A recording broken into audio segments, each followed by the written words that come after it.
C'était encore il y a quelques mois un style lugubre, avec une succession de nids de poules, bien que côtoyant le bureau Interpol de Yaoundé. Aujourd'hui, c'est tout un autre visage, et ce sont les transporteurs qui assurent la ligne Poste Centrale Mendong qui se régalent. Non, là, nous on est très fiers. Même nos clients sont très contents qu'on remonte encore, parce que là-bas, en bas, on avait trop de la peine de trouver quand même des clients. Je crois que ce matin-là, ils vont encore chercher à remonter progressivement. Ça leur coûterait un peu moins cher. Nous, on prend 250 francs pour Centrale Mendong jusqu'à la haute finance. Dans la capitale, de nombreux chantiers routiers sont en cours, comme ici dans la zone de Mvan, où le projet Yaoundé Cœur de Ville se déploie et dessine progressivement le nouveau visage de cette porte d'entrée et de sortie de la capitale. Luc Messia Tangana décrit une capitale en pleine transformation, malgré la modicité des moyens dont il dispose. Je pense que tout projet réalisé et qui est utile aux populations retient mon attention. C'est pour cela que je suis là.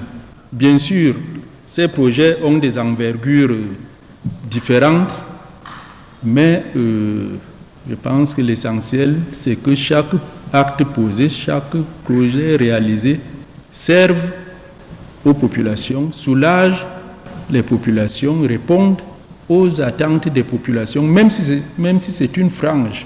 Les hommes et femmes des médias font ici une incursion au cœur des projets exécutés par la mairie de la ville. Certains sont achevés, à l'instar de la route d'Afaneo, de Mvolier ou de Monté-Aurore, qui font le bonheur des populations. D'autres par contre sont en cours, comme le bitumage du tronçon Mingpameo-Skolkumu dans l'arrondissement de Yaoundé 7, des travaux exécutés par le génie militaire. Mais quelques défis résistent aux mutations en cours. D'abord le phénomène des inondations qui dictent régulièrement leurs lois, notamment à la poste centrale et à l'avenue Kennedy, devenue tristement célèbre. Des travaux sont en cours pour continuer à traiter les canaux d'évacuation des eaux. Dans le même projet, on prévoit la construction des bassins de rétention d'eau beaucoup plus au niveau de l'avenue Kennedy, où il est question de construire un canal de grand calibre pour recevoir beaucoup plus d'eau et déverser ces eaux dans la rivière Mfundi. Lorsque ce canal sera construit, nous n'aurons plus des inondations.